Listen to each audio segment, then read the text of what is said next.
Sorry for the disturbance. Sir, please be seated. அடுத்தபடியாக தோட்டக்கலை துறையின் வளர்ச்சிக்கும் விவசாயிகளின் முன்னேற்றத்திற்கும் சோர்வுற்று உழைத்து வரும் ஒரு சிறந்த அதிகாரியாக இவர் விளங்குகிறார். விவசாயத்தில் பூச்சிகளின் பங்கு மற்றும் அவற்றை கட்டுப்படுத்தும் முறைகள் பற்றி நமக்கு பயனுள்ள தகவல்களை பகிர்ந்து கொள்ள ஒரு சிறப்பு விருந்தினரான திரு அருள்மணி சார் அவர்களை அன்போடு மேடைக்கு வரவேற்கிறோம். அனைவருக்கும் இனிய காலை வணக்கம். என் பேர் அருள்மணி. நான் வந்து தோட்டக்கலைத்துறையில் உதவி இயக்குனராக பணிபுரிகிறேன். இப்போ நமக்கு கொடுக்கப்பட்ட தலைப்பு வந்து பார்த்திங்கன்னா பூச்சி மேலாண்மை. எந்த ஒரு பயிர் சாகுபடியிலுமே நமக்கு வந்து ஈஸியாக உரம் கொடுத்துருவோம், சத்துக்கள் கொடுத்துருவோம். நோய் வந்துச்சுன்னா நோயை கூட சரி பண்ணிடுவோம். ஆனால் தீராத தலைவலியாக இருக்கிறது இந்த பூச்சி மட்டும்தான். தீராத தலைவலியாக இருக்கிறது இந்த பூச்சி மட்டும்தான். பார்த்திங்கன்னா இந்தியாவில் ஒவ்வொரு பயிர்லையுமே சுமார் 20-25% இந்த பூச்சியால் நமக்கு மகசூல் குறையுது. சும்மா 20-25னா சும்மா கிடையாது. இப்போ என்கிட்ட மட்டும் ஒரு 20% போயிடுச்சு, ஒரு 20 ரூபா எடுத்துக்கிட்டாங்க அப்படின்னா கிடையாது. ஒரு விவசாயியோட பயிலிருந்து 20% எடுத்துருச்சுன்னா அதோட மதிப்பு யோசிச்சு பாருங்க. ஆல்மோஸ்ட் ஒரு 9 லட்சம் கோடி இதோட மதிப்பு. அந்த அளவுக்கு பூச்சி மறைமுகமாக விவசாயிகளை தாக்கிட்டு இருக்கு. இதெல்லாம் வந்து இப்போ நம்ம வந்து ரசாயன மருந்துகள் பயன்படுத்துறது தான் காரணம். அது எல்லாருக்கும் தெரியும். பார்த்திங்கன்னா 1960-65 அந்த காலகட்டங்களில் நமக்கு வந்து பார்த்திங்கன்னா ஒரு பக்கம் மக்கள் தொகை அதிகமாகிட்டே இருக்குது, இன்னொரு பக்கம் நம்மள்ட்ட தொழில்நுட்பம்லாம் கிடையாது, மகசூல் ரொம்ப கம்மி. நெல்லுன்னு எடுத்துக்கிட்டோம்னா 10 மூட்டை தான் வரும், அந்த மாதிரி இருந்துச்சு. சரி, இப்போ இது ரெண்டையுமே சரி பண்ணணும். ஒரு பக்கம் மக்கள் தொகையையும் கட்டுப்படுத்தணும், இன்னொரு பக்கம் அவங்களுக்கு தேவையான சாப்பாடை நம்ம கொடுக்க பார்க்கணும். சரி, என்ன பண்ணுறது அப்படிங்கிறதுனால உடனடியாக அந்த பசுமை புரட்சி அப்படிங்கிற ஒரு திட்டத்தை அறிவித்து நிறைய விஷயம் பண்ணாங்க. 5 விஷயம் பண்ணாங்க. அந்த 5ல் 3 தான் பிரச்சனை.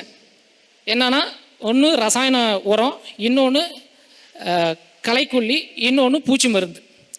நம்ம என்ன பண்ணிட்டாங்க, மண்ணை ஆய்வு பண்ணுங்க, மண்ணை டெஸ்ட் பண்ணுங்க, டெஸ்ட் பண்ணிவிட்டு அந்த செடிக்கு எவ்வளோ தேவையோ அவ்வளோ உரம் போடுங்கன்னு சொன்னாங்க.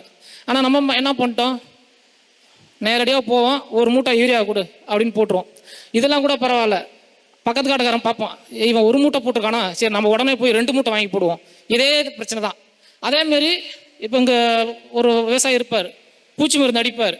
இவர் வயலில் பூச்சி இருந்திருக்கோம், பூச்சி மருந்து அடிப்பார். ஆனால் பக்கத்து காட்டுக்காரன் அவனை அடிச்சிட்டான், நான் இன்றைக்கே போய் அடிக்கணும், அடுத்த நாள் காலையிலே கடவாசலில் தான் நிற்பாங்க. இதே பிரச்சனை தான். அப்போ ஆக்சுவலாக வந்து அந்த காலகட்டங்களில் அது தேவைப்பட்டுச்சு, அதை நம்ம ஃபாலோ பண்ணோம், வேறு வழி கிடையாது. ஆனால் இப்போ நம்ம அதே பாதையிலே போனோம்னா நம்ம எல்லாரும் நேரடியாக போய் ஆஸ்பத்திரியில் தான் படுத்துக்கணும், வேறு வழியே கிடையாது. எல்லாரும் வீட்டெல்லாம் காலி பண்ணிவிட்டு ஆஸ்பத்திரியிலே செட் ஆகிட வேண்டியதான். அப்படி தான் நடக்கும். அப்போ நம்ம என்ன பண்ணணும், உடனடியாக ஆர்கானிக் மாறலாமா, உடனடியாக மாறிடலாமா? கண்டிப்பாக முடியாது. இப்போ ஒரு 5 வருஷத்துக்கு முன்னாடி ஸ்ரீலங்காவில் என்ன பண்ணாங்க, உரத்தை நிப்பாட்டிட்டாங்க, டக்குன்னு நிப்பாட்டிட்டாங்க. என்ன ஆணுச்சு, பயிரெலாம் சுத்தமாக வரவே இல்லை. இவ்வளோ நாளாக உரமாக கொடுத்து பூச்சி மருந்தாக அடித்து நல்லா வளர்த்துட்டு வந்தாங்க. இப்போ வந்து திடீர்னு உரத்தை நிப்பாட்டினதுனால பயிரே சுத்தமாக வரல. பார்த்திங்கன்னா 80-90% விலைவாசி ஏறிடுச்சு. நம்ம கேள்விப்பட்டிருப்போம், ஒரு டீலாம் 80 ரூபா, காஃபிலாம் 150 ரூபா அப்படின்னு விற்றுச்சு 5 வருஷத்துக்கு முன்னாடி. அதுக்கப்புறம் என்ன பண்ணுறதுன்னு ஒரு பார்த்தாங்க, 6 மாதம் தான். 6 மாதத்தில் திரும்ப உரத்தை விட்டுட்டாங்க. அப்போ எடுத்தோன்னே ரசாயன முறையில் நான் விவசாயம் பண்ணுறேன், இது எல்லாத்தையும் விட்டுவிட்டு உடனடியாக நான் வந்து இயற்கை விவசாயத்துக்குலாம் மாற முடியாது. அது தப்பு, அது கண்மூடித்தனமானது.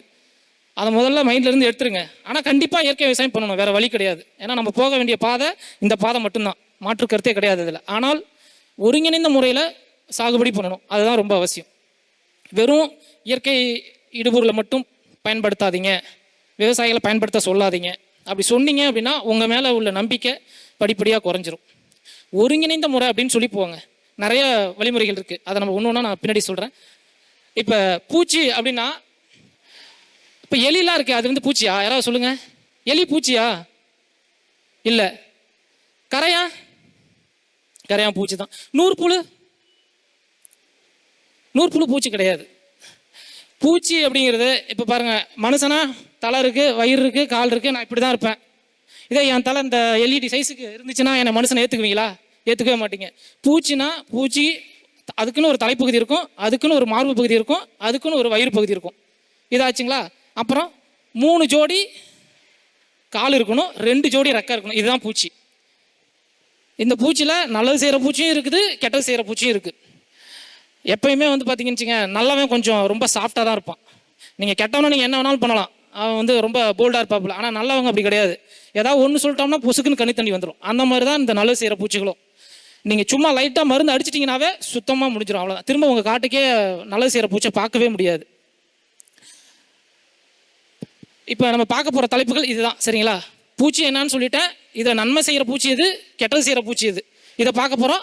அதுக்கப்புறம் ஏற்கனவே சொன்ன மாதிரி ஒருங்கிணைந்த முறையில் நம்ம என்னென்ன பண்ணணும், என்னென்ன விவசாயிகளுக்கு சொல்லிக் கொடுக்கணும், இதெல்லாம் பண்ணுனா கண்டிப்பாக சொல்கிறேன், நீங்கள் 50% வரைக்கும் கூட நீங்கள் செலவை குறைக்கலாம். ஒருங்கிணைந்த முறையில் நீங்கள் பூச்சியவோ இல்லை நோயவோ கட்டுப்படுத்த முயற்சி பண்ணிங்கன்னா.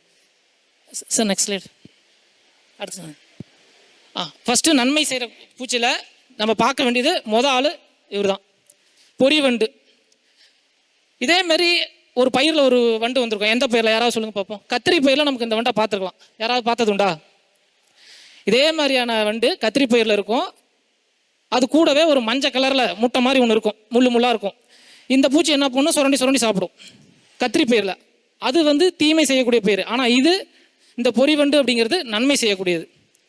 இதுக்கு பிடிச்ச தீனி வந்து இந்த அஸ்வினினா உசிரியே விட்டுரும் அந்த வண்டு. அஸ்வினி எங்கே இருந்தாலும் சரி அதை போயிட்டு அழகாக பிரியாணி சாப்பிட்ற மாதிரி சாப்பிட்ரும். அஸ்வினி இல்லாத பட்சத்தில் வேறு என்ன பண்ணுறது அப்படின்னா, இந்த செதில் பூச்சி, இந்த பேனு, இந்த செம்பேனு, மாவு பூச்சி, இந்த மாதிரி பூச்சை சாப்பிடும். ஆனால் அதுக்கு பிடிச்ச டிஷ்ஷு அஸ்வினி மட்டும்தான். அஸ்வினி எங்கே இருக்கோ அது அங்கே கண்டிப்பாக இங்கே இருக்கும். நீங்கள் மருந்து அடிக்கலைன்னா, நீங்கள் ரசாயன மருந்து அடிக்கலைங்கன்னா கண்டிப்பாக இது இருக்கும். இந்த மாதிரி பொறி வண்டு இருக்கும். இந்த மாதிரி நிறைய வண்டு இருக்கும். சிகப்பு கலரில் இருக்கும், மஞ்சள் கலரில் இருக்கும், இளஞ்சிகப்பத்தில் இருக்கும், ஆரஞ்சு கலரில் இருக்கும். ஆனால் அதை எப்படி கண்டுபிடிக்கிறது, இது நல்லதா கெட்டதா அப்படின்னு? ஒரே ஒரு விஷயம் தான், அதோட உடம்புல 12 புள்ளி இருக்கணும். 12 புள்ளி இல்லைன்னா அதுக்கு கம்மியாக. அப்படி இருந்துச்சுன்னா இவன் நல்லது செய்கிறன் தான், அவனை விட்டுறலாம். அவன் இருந்தாவே நீங்கள் மருந்து எடுத்துகிட்டே போகக்கூடாது. நீங்கள் மருந்து அடிச்சிங்கன்னா அஸ்வினி சாப்பிட்றதுக்கு முன்னாடியே இந்த பொறி வண்டு செத்து போயிடும். பொறி வண்டு மட்டும் இந்த அஸ்வினியை சாப்பிடாது. அதோட இளம் பருவம், சரிங்களா, அங்கே இருக்கு பாருங்க, அதோட இளம் பருவம், அந்த புழு தான் இந்த மாதிரி வண்டாக மாறுறது. அந்த புழுவுமே வந்து பார்த்தீங்கன்னா அஸ்வினியை விரும்பி சாப்பிடும், ரொம்ப விரும்பி சாப்பிடும். ஒரு நாளைக்கு சராசரியாக 50லேருந்து 60 அஸ்வினி சாப்பிட்ரும். பசிச்சுன்னா 100 கூட சாப்பிடும். அடுத்தது வந்து பார்த்தீங்களா, இங்கே பாருங்கள், கண்ணாடி இறக்கை பூச்சின்னு இருக்குது. கண்ணாடி இறக்கை பூச்சி இதில் வந்து பச்சை கலரில் இருக்கும், ப்ரௌன் கலரில் இருக்கும், அதெல்லாம் இருக்கும். இப்போ ஆள் தான் வீக்கு, ஆனால் அதோட வேலை பெரிய விஷயம். அதோட புழு இங்கே இருக்குது பாருங்கள். இதோட இளம் புழு, இந்த கண்ணாடி இறக்கை பூச்சி வந்து ஒன்றும் பண்ணாது. அது சும்மா பூவில் இருக்கிற தேனை சாப்பிட்டு போயிடும், அதால் வேறு ஒன்றும் பண்ண முடியாது. ஆனால் அதோட இளம் புழு இங்கே கீழே இருக்குது பார்த்தீங்களா, இது ஒரே வாரத்தில் சுமார் 1000 அஸ்வினி சாப்பிட்ரும் ஒரு வாரத்தில். அப்போ இந்த பூச்சி ஒரு 4 பூச்சி இருந்துச்சுன்னா நம்ம வயல் அஸ்வினிக்கே வேலை கிடையாது. சராசரியாக ஒரு வாரத்தில் 1000 அஸ்வினியை போட்டு தள்ளிடும். அப்போ இந்த பூச்சை நீங்கள் வர வைக்கணும் அப்படின்னா, அஸ்வினி எந்த பயிரில் அதிகமாக வரும், தட்டைப்பயிர். அந்த தட்டைப்பயிரை வயலை சுற்றி அங்கங்கே வச்சு விட்றலாம். இல்லை வயலுக்கு நடுவுலே ஒரு 4 செடி 5 செடி வச்சு விட்றலாம். வச்சுட்டு மருந்து அடிக்காமல் இருக்கணும். மருந்து அடிக்காமல் இருந்தாலே அது வந்துடும். இதை நீங்கள் கொண்டு வரத்துக்கு வேறு எதுவுமே செய்ய தேவையில்லாம். இதெல்லாம் கிடைக்குது. இதெல்லாம் இந்த முட்டை வடிவில் தருவாங்க. நம்ம தமிழ்நாடு வேளாண்மை பல்கலைக்கழகத்தில் இது எல்லாமே கிடைக்கும். ஒரு சின்ன அட்டை தருவாங்க. அந்த அட்டையை கொண்டு போய் வச்சிட்டிங்கன்னா இந்த பூச்சிகள் வந்து அங்கே பெருக்கமடைய ஆரம்பிச்சிடும். இப்போ தென்னையில் வந்து பார்த்தீங்கன்னா உங்களுக்கு இந்த சுருள் வெள்ளை ஒரு சமீப காலங்களில் பெரிய தலைவலியாக இருக்கும். அந்த சுருள் வெள்ளைக்கெலாம் இந்த புழுவை வந்து சாப்பிடும். இதிலே இன்னொரு ஸ்பீசியஸ் இருக்குது, சரிங்களா. கண்ணாடி இறக்கை பூச்சிலேயே அப்ரட்டோக்ரைசா அப்படின்னு சொல்லி ஒரு வகை இருக்குது. அந்த வகை வந்து பார்த்தீங்கன்னா தென்னையில் இருக்கக்கூடிய அந்த மாவு பூச்சை சாப்பிடும். இந்த பூச்சும் அப்படி தான். அஸ்வினி தான் ஃபஸ்ட்டு. அஸ்வினினா நல்லா சாப்பிடும். மற்ற பூச்சிகளை இல்லை அப்படின்னா மற்ற பூச்சியில் குறிப்பாக அந்த சாறு உறிஞ்ச பூச்சிகளை வந்து சாப்பிடக்கூடியது. நெக்ஸ்ட் அடுத்ததில் வந்து பார்த்தீங்கன்னா இந்த சிர்ஃபிட்டி, அந்த பாருங்களேன், அந்த புழுவை பாருங்களேன். நம்ம குடிப்போம்ல தண்ணி, நார்மல் தண்ணி, அந்த மாதிரி இப்படி தூக்கிறோம். அந்த அஸ்வினி பிடிச்சி கொடுக்கு மாதிரி போட்டு இப்படி மேலே தூக்கி ஃபுல்லாக சாரை உறிஞ்சிட்டு கெடாசி போட்டுரும். இதுவுமே இந்த புழுவுமே வந்து பார்த்தீங்கன்னா இந்த ஈயோட வேலை என்ன தெரியுங்களா, எங்கே அஸ்வினி கூட்டம் இருக்குன்னு போய் பார்க்கும். தேடி போயிட்டு ஹெலிகாப்டர் ஒரே இடத்துல நின்றுக்கிட்டே இருக்கும். அந்த மாதிரி நேராக போகும், அஸ்வினி எங்கே இருக்குன்னு பார்க்கும். அந்த இடத்துல போயிட்டு முட்டையை வச்சுட்டு வந்துடும். அந்த முட்டையிலேருந்து வரக்கூடிய அந்த இளம் புழுக்கள் இருக்குது பார்த்தீங்களா, இதுதான் அஸ்வினியை நல்லா சாப்பிடும். இதுவுமே சராசரியாக 40லேருந்து 50 அஸ்வினியை ஒரு நாளையில் சாப்பிட்ரும், சரிங்களா. அப்போ அஸ்வினி பூச்சி இருந்துச்சுன்னா இப்போ நான் சொன்னதெல்லாம் இருந்தாலே போதும். அஸ்வினி அதே மாதிரி இதர சாறு உறிஞ்சுற பூச்சிகள். அடுத்தது இந்த நாவா பூச்சி. நமக்கு எல்லாருக்குமே தெரியும், நெல்லில் கதிர் நாவாய் பூச்சின்னு ஒரு பூச்சி வரும், சரிங்களா. பாலை வந்து கதிர் வெளியே வர நேரத்தில் பாலை உறிஞ்சு எல்லாம் வெள்ளையாயிடும். எப்பயுமே நாவாய் பூச்சிகள் சாறு உறிஞ்சுற வகை தான் சார்ந்தது, சரிங்களா? அப்படி வச்சுங்க. ஆனால் இந்த நாவா பூச்சிக்கும் அந்த நாவா பூச்சிக்கும் ஒரே ஒரு வித்தியாசம். சாறு உறிஞ்சக்கூடிய நாவா பூச்சி மூக்கு இப்படி இருக்கும், சரிங்களா? ஊசி மாதிரி இருக்கும். ஆனால் இவருக்கு அப்படி தேவையில்லை, இப்படி வளைஞ்சிருக்கும். 2 காலால் முன்னாடி இருக்கக்கூடிய 2 காலால் கட்டி அணைச்சி பூச்சியை வேற புழுக்களை அணைச்சி அப்படியே இப்படி வளைஞ்சிருக்கக்கூடிய கொடுக்கு மூலயமா உடம்புக்குள்ளே விட்டு சாரை உறிஞ்சிரும். அதுதான் இதோட வேலை. பார்த்துக்குங்க. இதுலேயுமே நிறைய கலர் இருக்குது. இந்த கலர் மட்டும் கிடையாது, இதுலேயுமே நிறைய கலர் இருக்குது. நெக்ஸ்ட், இது எல்லாருக்கும் தெரியும், பெருமாள் பூச்சி அப்படின்னு சொல்லுவோம். பெருமாள் பூச்சினா ஏன் இதுக்கு பெருமாள் பூச்சின்னு சொல்கிறாங்க? யாராவது சொல்ல முடியுமா? பெருமாள்னா அப்படி தானே? கரெக்டு. பெருமாள்னா இப்படி போடுறோம்ல, அதோட முகத்தில் எப்படி இருக்கும்? 3 கோடு இருக்கும். இங்கே ஒன்று, இங்கே ஒன்று, இங்கே ஒன்று, நடுவில் 3 கோடு இருக்கும். அதனால தான் பெருமாள் பூச்சின்னு சொல்லுவாங்க, சரிங்களா? இதை நம்ம ஆளுங்க சின்ன வயசில் பிடிச்சி விளாடுவாங்க. யாராவது விளாண்டுதுண்டா? நான்லாம் விளாண்டுருக்கேன். அதை பிடிச்சி தீப்பெட்டியில் போட்டு அடைச்சி வச்சிருக்கிறது. அடைச்சி வச்சுட்டு அதை வெளியில் விட்டோம்னா குட்டிக்காரணம் போடும். அதை பார்த்தோன்னா அது எங்கிட்டு திரும்புதோ அங்கிட்டு மழை வரும் அப்படிம்பாங்க. அந்த மாதிரிலாம் கேள்விப்பட்டது உண்டு.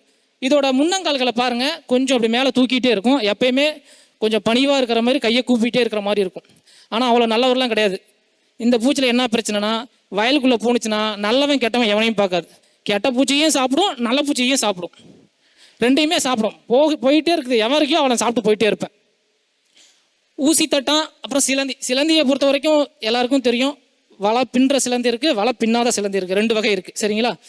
வலையிலே வந்து பார்த்திங்கன்னா சதுரமாக சில இது பின்னும், சில இது ரவுண்டாக பின்னும். அந்த மாதிரிலாம் நிறையா இருக்குது. நெல் வயலில் நீங்கள் சிலந்தி வந்து தண்ணியில் கூட பார்த்துருக்கலாம், தண்ணி மேலேயே கூட போகும். அந்த மாதிரி சிலந்தியில் நிறைய வகைகள் இருக்குது. எல்லாமே நல்லது செய்யக்கூடியது தான். இப்போ வலை இருக்கா, அங்கே வலையில் ஏதோ செத்து போன மாதிரி இருக்குது பார்த்தீங்களா? அதுக்கு வந்து சரியாக கண்ணு தெரியாது. யாருக்கு? சிலந்திக்கு சரியாக கண்ணு தெரியாது. அதனால் வலையில் தான் இருக்கும். வலை கட்டக்கூடிய சிலந்தி வலையில் தான் இருக்கும். வலையில் எங்கேயாவது உக்காந்துருக்கும். ஏதாவது அந்த வழியாக அந்த பூச்சி போகுது அந்த வழியா அப்படின்னா டக்குன்னு அந்த உணர்வை வச்சு இந்த ஸ்பைடர்மேன் மாதிரி இப்படி இப்படி பண்ணால் கம்மு இது வரும் பாருங்க, அந்த மாதிரி விட்டு அந்த பூச்சியை வந்து மடக்கிட்டு அப்புறம் பக்கத்தில் போயிட்டு சாரை உறிஞ்சி சாப்பிட ஆரம்பிக்கும். சாப்பிட்டு வெறும் சக்கை மட்டும் தான் போட்டிருக்கோம். பார்க்கலாம் நீங்கள் சிலந்தி வலையில் வெறும் சக்கை இந்த மாதிரி இருக்கும். அந்த பூச்சியோட உடம்பு, சாப்பிட்டு போட்டால் பூச்சியோட உடம்பு அது. அதனால் சிலந்தி இருந்துச்சுன்னா கம்பல்சரி எந்த ஒரு ரசாயன மருந்தும் போகாதீங்க. ஏன்னா நெல் வயலில் ஏகப்பட்ட சிலந்தி இருக்கும். அதுவும் ரசாயன மருந்து அடிக்கிறாங்க பாருங்க. அவங்க வயல்லே சிலந்தி இருக்குது. நம்ம ஆளுங்க என்ன நினச்சிக்கிறாங்க, சிலந்திக்காகவே மருந்து அடிக்கிறாங்க. சிலந்தியை போக்கணும், சிலந்திக்காகவே மருந்து அடிக்கிறாங்க. அது நல்லது செய்துங்க, அடிக்காதீங்கன்னா அதெல்லாம் வேணாம் நான் அடிக்குவேன் அப்படின்னு சிலந்திக்காக போய் மருந்து அடிக்கிறாங்க. இந்த சிலந்தி வந்து பார்த்திங்கன்னா நமக்கு நெல் வயல் இருந்துச்சுன்னா அவ்வளோ நல்லது செய்யக்கூடியது, சரிங்களா? தரையில் இருக்கக்கூடிய புழுக்களையும் சாப்பிடும், பயிர் மேலே இருக்கக்கூடிய புழுக்களையும் சாப்பிடும். அடுத்தது ஊசி தட்டான். இவனே ஊசி மாரி இருக்கான் வேணா நினைக்காதீங்க. இதுவுமே நெல் வயலில் மேலெல்லாம் பறக்காது. ஏன்னா காற்றடிச்சு ஆள் காலி ஆகிடும். மேலெல்லாம் பறக்க முடியாது. நார்மல் இன்னொரு ஊசி தட்டாக இருக்கும், அது கொஞ்சம் பெருசாக இருக்கும், அது கொஞ்சம் மேலே பறக்கும். இதெல்லாம் மேலே பறந்தால் காற்றுலேயே எங்கேயாவது ஓடி போய் இறந்துடும். அதனால் நெல் வயலுக்குள்ளே தான் மேயும். நல்லா கவனிச்சிங்கன்னா நெல் வயலுக்குள்ளே தான் மேயும். நெல் வயலில் சின்ன சின்னதாக கொசுக்கள் இருக்குது பார்த்தீங்களா, அதை சாப்பிட்டு உயிர் வாழக்கூடியது. இது எல்லாமே நன்மை செய்யக்கூடிய பூச்சிகள். இன்னும் நிறையா இருக்குது. பட் இவ்வளோ தான் நம்ம வந்து இந்த இடத்துல சொல்ல முடியும், சரிங்களா? நேரம் இன்னும் நிறையா ஸ்லைட்ஸ் இருக்குது பார்க்க வேண்டியது. அடுத்தது வந்து தீமை செய்யக்கூடிய நன்மை செய்யக்கூடியதில் இவ்வளோ நேரம் பார்த்தது சாப்பிட்ற மாதிரி, சரிங்களா? சாப்பிடக்கூடியது. ஆனால் இங்கே இருக்கிறது இது ஒட்டுண்ணின்னு சொல்லுவாங்க. அதாவது ஒட்டுண்ணின்னா இப்படி நம்ம தலையில் பேன் இருக்குல்ல, என்ன பண்ணுது அது? ஒன்லி சாறு மட்டும் தான் உறிஞ்சோம், வேறு ஏதாவது போனதா வேலைக்கு போதா அதெல்லாம் ஒன்றும் கிடையாது. அது வேலையே நல்லா ரத்தத்தை குடிக்கிறது, முட்டை வைக்கிறது, திரும்ப ரத்தத்தை குடிக்கிறது, இதே வேலை தான். எப்படி நம்ம தலையில் இருக்கக்கூடிய பேன் வந்து நம்மளை சார்ந்து அது வாழ்ந்துக்கிட்டு இருக்கோ, அதே மாதிரி தான் இங்கே ஒட்டுண்ணி, சரிங்களா? இதை 3 வகையாக பிரிப்பாங்க, 4 வகையாக பிரிப்பாங்க. முட்டை ஒட்டுண்ணி, முட்டை புழு ஒட்டுண்ணி, புழுப்பருவ ஒட்டுண்ணி, அதேமாரி பியூஃபா, சரிங்களா? கூட்டுப்புழு ஒட்டுண்ணின்னு சொல்லுவாங்க. ரொம்ப அடிப்படையாக புரிகிற மாதிரி சொல்லணும் அப்படின்னா, அங்கே இருக்குது பார்த்தீங்களா, அதுதான் வந்து பார்த்தீங்கன்னா ஒட்டுண்ணி. இந்த என்ன பண்ணும் அப்படின்னா, நேராக போகும். அங்கே போயிட்டு நெல் இல்லையா, பருத்தி இல்லையா, காய்ப்புழு இருக்கா, இல்லை இலை சுருட்டு புழு இருக்கா, தண்டு புழு இருக்கா, அதோட முட்டையில் இதோட முட்டையை வச்சுட்டு வந்துடும். உள்ளே போட்டு முட்டையை வச்சுட்டு வந்துடும். அந்த முட்டையிலேருந்து வரக்கூடிய இளம் புழுக்கள் இந்த ஈ எப்போ வந்து முட்டையை வைக்கிறதோ அடுத்த நாளே அந்த முட்டையிலேருந்து புழு வெளியே வந்துடும். இது வெளியே வந்து அந்த முட்டைக்குள்ளேயே தீமை செய்யக்கூடிய பூச்சி இருக்குல்ல, அந்த முட்டைக்குள்ளேயே இருந்து கொஞ்சம் கொஞ்சமாக அந்த முட்டையெல்லாம் சாப்பிட்டுட்டு அதுக்கப்புறம் உடச்சி பாருங்கள் ஜம்முன்னு வெளியே வந்துடும். 7 நாள் தான் அந்த மொத்த முட்டைகள்லாம் சாப்பிட்டு ஜம்முன்னு வெளியே வந்துடும். இதுதான் முட்டை ஒட்டுண்ணி. ஏன்னா அது முட்டையிலேயே முட்டை போடுது, அவ்வளோதான். இதுதான் ஞாபகம். ஆனால் அந்த ஈல நம்மளால் பார்க்க முடியாது. இதோட சைஸ் வந்து பார்த்தீங்கன்னா 1/2 சென்டிமீட்டர் கூட இருக்காது, 0.5 mm தான், அவ்வளோதான். அது நம்ம கண்ணுக்கே தெரியாது அவ்வளோ சீக்கிரம். ஆனால் மருந்து அடிக்காமல் இருந்தீங்கன்னா இந்த வேலைகள்லாம் இயற்கையாகவே நல்லாவே நடக்கும். இதை நீங்கள் எப்படி கண்டுபிடிக்கலாம் அப்படின்னா, இங்கே பாருங்கள், இப்போ நார்மலாக முட்டை வந்து ஒயிட் கலரில் தான் இருக்கும். பெரும்பான்மையான தீமை செய்யக்கூடிய பூச்சிகளோட முட்டை ஒயிட்டாக தான் இருக்கும். நீங்கள் பக்கத்தில் போய் பார்த்தீங்க அப்படின்னா அந்த முட்டைகள் ஏதாவது கொஞ்சம் மாறி இருக்குது, ஒரு மாதிரி ப்ரௌன் கலரில் இருக்குது, இல்லை கருப்பு கலரில் இருக்குது அப்படின்னா கண்டிப்பாக அந்த முட்டையில் நம்மால் முட்டையை வச்சுருக்கான்னு அர்த்தம். அது வெடித்து புழுவாக வராது, அது திரும்ப வெடித்து நம்மால் தான் வெளியே வருவான். முட்டை ஒன்று வெடித்து வெளியே வர்றத வேற ஆள். இது ஞாபகம் வச்சுக்கோங்க. அதே மாதிரி பார்த்தீங்கன்னா கீழே இருக்கக்கூடியது இந்த இருக்கக்கூடிய இது வந்து பார்த்தீங்கன்னா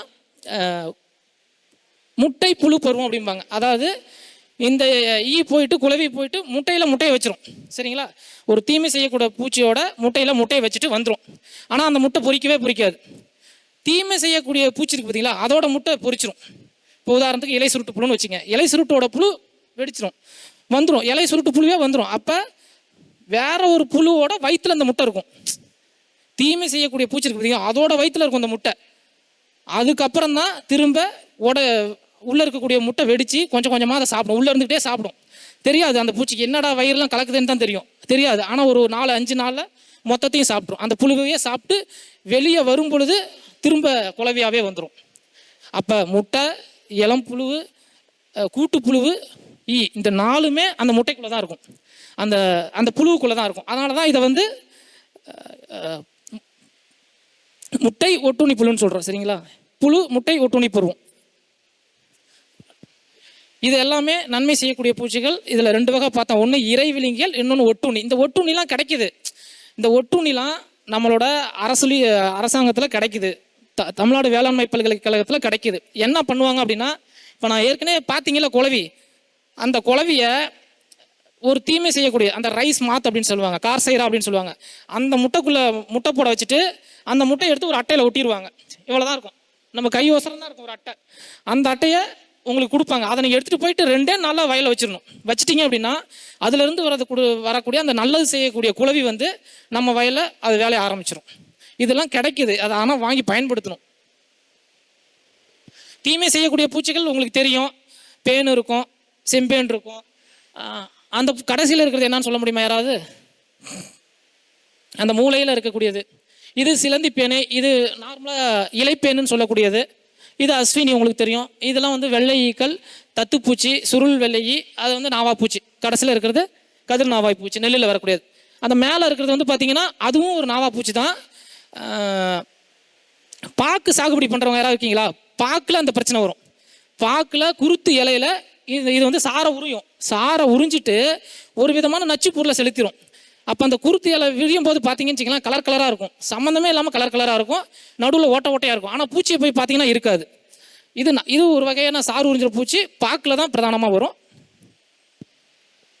அடுத்த ஸ்லைடு. இப்போ முன்ன பார்த்ததெல்லாம் சாறு உறிஞ்சக்கூடியது. சரிங்களா? ஒரு குழாய் மாரி இருக்கும், வாய்ப்பகுதியில் ஒரு குழாய் மாரி இருக்கும், அதை விட்டு செடியிலையோ இல்லை காயிலையோ நமக்கு வந்து சாரை உறிஞ்சும். அது ஒரு வகை, அதெல்லாம் சாறு உறிஞ்சிற பூச்சி. இது வந்து பார்த்தீங்கன்னா இலையை சாப்பிட்றது, இலையை கடிச்சு சாப்பிட்றது, சாறு உறிஞ்சி சாப்பிடாது. இது எல்லாமே கடிச்சு சாப்பிட்றது. இது என்ன சொல்லலாம்? இது வந்து பார்த்தீங்கன்னா மக்காச்சோளத்தில் உங்களுக்கு வரும், படைப்புழுன்னு சொல்கிறாங்களே, படைப்புழு. 2வது வந்து பார்த்தீங்கன்னா ஸ்லக் கேட்டர்பில்லர்னு சொல்லுவாங்க. 3வது அது வந்து அலகோஃபோரா ஃபோவிகாய்லிஸ் அப்படின்னு சொல்லக்கூடிய ஒரு வகை வண்டு, பூசணியில் வரும். பூசணி வண்டுன்னு கூட சொல்லுவாங்க, சிகப்பு பூசணி வண்டுன்னு சொல்லுவாங்க. இந்த வண்டு என்ன பண்ணும் அப்படின்னா இலையையும் சாப்பிடும், அதோட இளம் புழு இருக்குது பார்த்தீங்களா, அது வந்து வேறையும் சாப்பிடும். அது அடுத்தது வரும், நான் காட்டுறேன். கீழே இருக்குது அது ஸ்போடப்டூரா லிட்டூரா, இது ஹேரி கேட்டர்பில்லர். இது எல்லாருக்குமே தெரியும் உங்களுக்கு. இவனுமே கடிச்சு தான் சாப்பிடுவாப்புல. சரிங்களா? கடிச்சு சாப்பிட்டு தான் சக்கையை வெளியேற்றும். சரிங்களா? இதெல்லாம் இலையை திங்கக்கூடியது. இதெல்லாம் உதாரணத்துக்கு தான், இந்த மாதிரி நிறைய இருக்குது. Next line. அடுத்தது துளைப்பான்கள். முதல்ல சாரை உறிஞ்சிறவனை பார்த்தோம், ரெண்டாவது இலையை கடிச்சு சாப்பிட்றவங்கள பார்த்தோம், மூணாவது இவருக்கு உள்ள தொலைச்சி போனால் தான் அவருக்கு சாப்பிடவே பிடிக்கும். ஒன்று காயை தொலைச்சி போகணும், இல்லை தண்டு பகுதியை தொலைச்சி போகணும், அந்த மாதிரியான புழுக்கள். இது உங்களுக்கு நெல்லில் குருத்து புழு, அது தக்காளி அந்த காய்ப்புழு, அது தெரியும். கத்திரியில் கொண்டை மற்றும் காய்ப்புழு அப்படின்னு சொல்லுவாங்க. அது வந்து பார்த்தீங்கன்னா கரும்பு, இது இடைக்கணு புழு. இது யாராவது தெரியுதா? இந்த நடுவில் இருக்கிற வண்டு யாருக்காவது தெரியுதா? மாமரம் நல்லா இருக்கும், திடீர்னு செத்து போயிடும். இதுதான் அதுக்கு காரணம். இந்த வண்டு தான். இது என்ன பண்ணும்? தண்டு பகுதியில் முட்டைகளை வச்சிரும். மரத்தோட தண்டு பகுதியில் முட்டையை வச்சிரும். அந்த முட்டை உள்ள தண்டு பகுதியில் குடஞ்சி உள்ளே போகும். இந்த புழு எந்த அளவுக்கு ஆழமாக குடையுதோ அந்த அளவுக்கு மரம் ஒன்று ஒன்றா செத்துக்கிட்டே இருக்கும், ஒரு கிளையாக செத்துக்கிட்டே இருக்கும். தண்டு பகுதியில் பார்த்தீங்கன்னா நல்லா சாப்பிட்டு எச்சம் வெளியே போட்டிருக்கும், நல்லா கொசம் சாப்பிட்டு எச்சங்களை நிறைய வெளியே ஏற்றிருக்கும், நம்ம கவனிச்சிருந்தா. இது பருத்தியில் வந்து இளஞ்சிகப்பு காய்ப்புழு. ஃபஸ்ட்டு சாறு உறிஞ்சிற பூச்சி பார்த்தோம், அடுத்து இலையை சாப்பிட்றவங்கள பார்த்தோம், மூணாவது தொலைச்சி போய் சாப்பிடக்கூடிய புழுக்களை பார்த்தோம். அடுத்தது வந்து பார்த்தீங்கன்னா வேரை மட்டும்தான் சாப்பிடுவாங்க. இவங்கள வேற வேலையே கிடையாது, மண்ணில் மட்டும்தான் இருப்பாங்க. அதில் வந்து பார்த்தீங்கன்னா அது ஆஷ்விவில் அப்படின்னு சொல்லுவாங்க, உங்களுக்கு கத்திரியில் வரும். கீழே இருக்கக்கூடிய வண்டு பார்த்தீங்கன்னா அது பிரச்சனை பண்ணாது. அதோட இளம் புழு வந்து இந்த பூசணி, பரங்கி அந்த மாதிரி பயிர்களில் வந்து வேரை கடிக்கும். இது என்ன புழு? காண்டாமிருக வண்டா? இதுதான் வேர்ப்புழுன்னு சொல்லுவாங்க, சரிங்களா? கட்வாம் அப்படின்னு சொல்லக்கூடிய வேர்ப்புழு. இது நிறையா இப்போ வந்து நிறையா பயிர்களில் நிறையா வருது. இது சாப்பிட சும்மா வந்து கட் பண்ணி விட்டு போயிடும். அந்த வேரை கட் பண்ணி விட்டால் முடிஞ்சு போச்சு, மரமே இறந்துடும். அது உங்களுக்கு தெரியும், டெர்மைட்ஸ். ஓகே, இப்போ சும்மா மேலோட்டமாக தான் நம்ம பார்த்துருக்கோம், சரிங்களா? என்னென்ன பூச்சிகள் நன்மை செய்யக்கூடியது எது, தீமை செய்யக்கூடியது எது அப்படிங்கிறத பார்த்துருக்கோம். இப்போ அதை எப்படி கட்டுப்படுத்தணும் அப்படிங்கிறதா ரொம்ப முக்கியம். நான் ஏற்கனவே சொன்ன மாதிரி தயவுசெய்து நேரடியாக ரசாயன முறைக்கோ இல்லை நேரடியாக நான் போய் மெட்டாரிசியம் தெளிக்க போகிறேன், பெவேரியா தெளிக்க போகிறேன்னு போகாதீங்க. நிறைய வழிமுறைகள் இருக்குது, அதை எல்லாத்தையும் விவசாயிகளுக்கு சொல்லுங்கள். இதை சொன்னீங்க அப்படின்னா உங்களுக்கு மகசூல் குறையாமலே நல்ல லாபம் எடுக்கலாம், அதே சமயம் செலவும் ரொம்ப ரொம்ப கம்மி, சரிங்களா? அப்படி பார்த்தீங்கன்னா ஃபஸ்ட்டு கல்ச்சரல் மெத்தட் அப்படின்னு சொல்லக்கூடிய உளவியல். அதாவது பாரம்பரியமாக நம்ம முன்னோர்கள் என்ன பண்ணாங்க, விவசாயம் பண்ணுறதுக்கு முன்னாடி கோடை காலத்தில் கோடை உழுவாங்க, சரிங்களா? ஒரு 6 அடி ஆழத்தில் கோடை காலத்தில் 15 நாள் இல்லைன்னா 18 நாள் கேப்பில் ஒரு 2 டைம் உழுதுட்டிங்கன்னா மண்ணில் இருக்கும் சில கூட்டுப்புழுக்கள், மண்ணில் இருக்கும் அந்த பூச்சியோட முட்டைகள், இல்லை மண்ணில் வந்து பார்த்திங்கன்னா நோய் ஏற்படுத்தக்கூடிய பூஞ்சையோ பாக்டீரியாவோ இருக்கும். நீங்கள் கோடை காலத்தில் ஒரு 2 முறை உழவு ஓட்டிட்டீங்க அப்படின்னா இந்த பூச்சியில் இருக்கக்கூடிய இந்த பூச்சி அதோட முட்டைகள் எல்லாம் வெடிச்சிரும், எல்லாம் இறந்து போயிடும். அதேமாரி நீ உழவு ஓட்டும் போது பார்க்கலாம், பின்னாடியே வந்து உங்களுக்கு பறவைகள் வந்து உக்காந்துட்டு இருக்கும். இது எல்லாமே மண்ணில் இருக்கக்கூடிய அந்த வெவ்வேறு பூச்சியோட பருவத்தை வந்து சாப்பிட்ரும், சரிங்களா? இது ஒரு முறை. அடுத்தது உழவு பண்ணிட்டோம், ஓகே, அடி உரமாக வேப்ப முன்னாக்கு போடலாம், ஒரு ஏக்கருக்கு 200 கிலோ, அது எந்த பயிராக இருந்தாலும். இது அடுத்தது. மூன்றாவது, நல்ல ரகங்களை தேர்வு பண்ணணும், குறிப்பாக நாட்டு ரகங்களை தேர்வு பண்ணுங்க. நீங்கள் ஹைப்ரிட்டு அப்படின்னு சொல்லக்கூடிய ஒட்டை தேர்வு பண்ணிங்கன்னா அது நீங்கள் என்னதான் இது பண்ணாலும் பூச்சி புழுவை கட்டுப்படுத்தவே முடியாது. ஏன்னா அதெல்லாம் ரெஸ்பான்சிவ் கிராப்ஸ், அதாவது நீங்கள் எவ்வளோ உரம் கொடுக்குறீங்களோ அவ்வளோ மகசூல் வரும். மக்காச்சோளம் ஒரு விவசாயி 20 மூட்டை எடுப்பார், அதே ஒரு ஏக்கரில் இன்னொரு விவசாயி 45 மூட்டைலாம் எடுப்பாங்க. இதற்கு காரணம் பராமரிப்பு. எந்த அளவுக்கு கொடுக்குறீங்களோ அந்த அளவுக்கு அது வெளியில் காட்டும். ஆனால் அதே அளவுக்கு நமக்கு செலவும் இருக்குது. உரம் கொடுக்கணும், 3 மருந்து 4 மருந்து பூச்சி மருந்து அடிக்கணும்பாங்க. அது மாதிரி ரகங்களை தேர்வு பண்ணாமல் நாட்டு ரகங்களை தேர்வு பண்ணுங்கள். நாட்டு ரகங்கள் இயற்கையாகவே இந்த பூச்சிக்கோ இல்லை நோய்க்கோ நல்லா எதிர்ப்பு திறன் இருக்கும், இல்லைனா தாங்கி வந்துடும், ஓரளவு தாக்கு பிடிச்சி வந்துடும். அப்போ நல்ல ரகங்களை தேர்வு பண்ணணும், நல்ல விதைகளை தேர்வு பண்ணணும், விதை நேர்த்தி பண்ணணும். அந்த மாதிரியான வழிமுறைகள்லாம் இருக்குது, சரிங்களா? அதற்கு அடுத்தபடியாக நான் வயலில் போட்டுட்டேன், விதையை போட்டுட்டேன் அப்படின்னா வேறு என்ன பண்ணலாம்? ஊடு பயிராக ஏதாவது பயிர் பண்ணலாம். அதேமாரி வயலை சுற்றி காராமணி, தட்டைப்பயிறு, சோளம், இந்த செஞ்சோளம், இந்த மாதிரி ஏதாவது ஒரு ரகத்தை ஒரு 2 வருஷம் 3 வருஷம் போட்டுடலாம். இப்போ நீங்களாம் பார்க்கலாம், எப்பயுமே ஒரு காய்கறி போடுறாங்க அப்படின்னா அந்த வயலை சுற்றி சோளப்பயிர் போட்டிருப்பாங்க.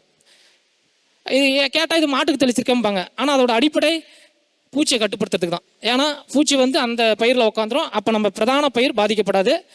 அந்த பயிரில் பூச்சி இருக்குன்னு தெரிஞ்சால் நம்ம உடனே ஏதாவது ஒரு பூச்சி விரட்டி திரவத்தை தெளிக்க ஆரம்பிச்சிடலாம். அந்த பயிரில் இருக்கும்போதே நம்ம பயிரில் தெளிச்சிட்டோம்னா உங்களுக்கு பயிரும் சேஃப்டியாக இருக்கும், செலவும் கம்மி. இதெல்லாம் நான் சொன்னதெல்லாம் கல்ச்சரல் மெத்தட், அதாவது உளவியல் முறைகள் சொல்லுவாங்க. அதில் ஒரு சிலதை மட்டும்தான் சொல்லியிருக்கேன், இன்னும் நிறையா இருக்குது. அடுத்தது வந்து இயந்திர முறைகள். இது ரொம்ப முக்கியம். நமக்கு வந்து இப்போ கோடை காலத்தில் பேனு வரும், சரிங்களா? எந்த பயிராக இருந்தாலும் பேனு வரும், செம்பேனு வரும். அஸ்வினி வரும். அதே மாதிரி செதில் பூச்சி, குறிப்பாக அந்த வெள்ளையெல்லாம் தாங்கவே முடியாது, அவ்வளோ பிரச்சனை பண்ணும். இந்த மாதிரி பூச்சிகளுக்கு ஒவ்வொரு பூச்சிக்கும் ஒரு பொறி இருக்கும், பொறி வச்சு பிடிக்கிற மாதிரி. இப்போ இந்த மஞ்சள் ஒட்டு பொறின்னு சொல்லுவாங்க, இதை வச்சிங்க அப்படின்னாவே மஞ்சள் நிறம் இருந்தாவே இந்த வெள்ளை ஈக்கெல்லாம் போய் அது மேலே உட்காரும். சரிங்களா? அது தென்னையில் வர வெள்ளை ஈயா இருந்தாலும் சரி, காய்கறி பயிரில் வர வெள்ளை ஈயா இருந்தாலும் சரி, மஞ்சள் கலரை பார்த்தாலே அங்கே போய் உட்காரும்.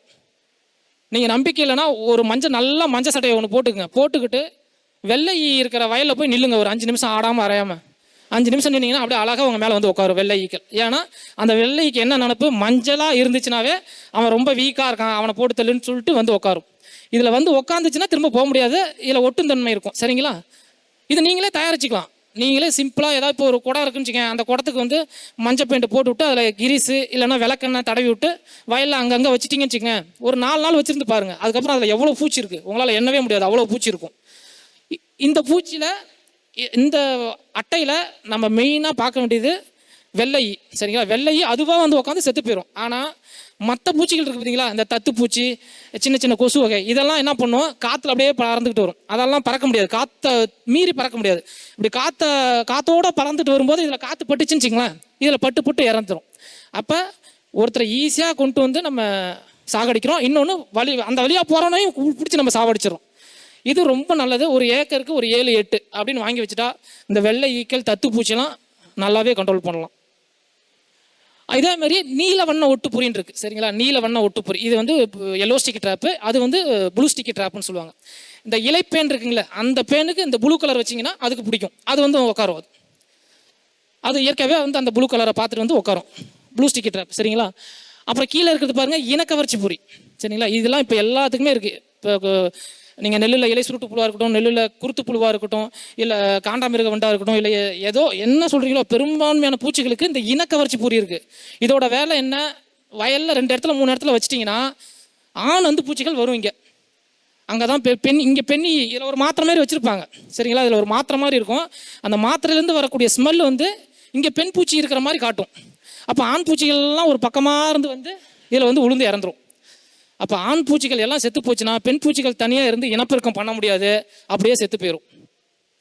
ஒரு பெண் பூச்சி நம்ம சாகடிச்சாலே 250 முட்டை போகுதுன்னு அர்த்தம். ஒரு பூச்சின்னு பார்க்காதீங்க, அது 250 முட்டை போடும் ஒரு டைம். ஒரு 4 நாளைக்கு போட்டுச்சுன்னா என்னாச்சு, 1000 முட்டைகள் ஆச்சு. அப்போ 1000 முட்டைகளை நம்ம கட்டுப்படுத்துறோம்ங்கிறது அர்த்தம். இந்த இனக்கவர்ச்சி பொறி மார்க்கெட்டில் எல்லா இதுக்கும் கிடைக்குது, நிறைய பயிர்களுக்கு கிடைக்குது. அதோட விலை வந்து பார்த்தீங்கன்னா ஒரு 50-60 ரூபா இருக்கும், அவ்வளோதான். இது ஒரு ஏக்கருக்கு 2-3 வச்சுட்டிங்கன்னா போதும். உங்களுக்கு ரசாயன மருந்தா அந்த பக்கமே போக தேவையில்லை உங்களுக்கு, இதுவே போதும் எல்லாமே. இது என்ன ஏதோ குருவி வச்சிருக்கு, இது என்னன்னு தெரியுதா?